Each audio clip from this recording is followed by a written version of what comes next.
Evening everyone, simula ngayon kapag meron nababan sa inyo o magkakaroon ng violation, kailangan ko po ng screenshot kasi sayang naman po kasi binibigay kong ayuda, hindi sa panunumbat ito ha.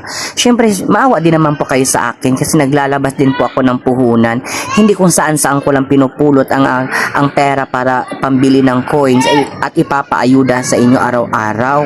Kasi kung ganyan po lagi nangyayari na laging may nababan, kasi baka iniisip ko baka ginagawa na lang dahilan yung ganyang klaseng ban para after ko mabigyan ng ayuda ay bigla na lang magkakaroon ng ban at hindi na makapag-live.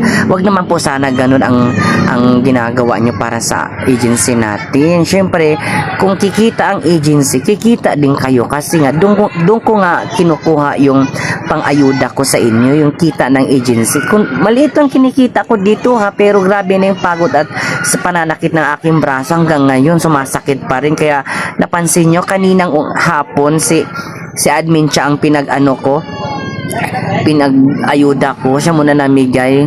Kahit ako ngayon galing ko pa ako sa trabaho, pagod ako pero nagawa ko pa rin mamigay ulit ngayon, 'di ba? Kasi nasanay na kayo na 2 beses kayo binibigyan ng ayuda. Pero sana naman, 'di ba?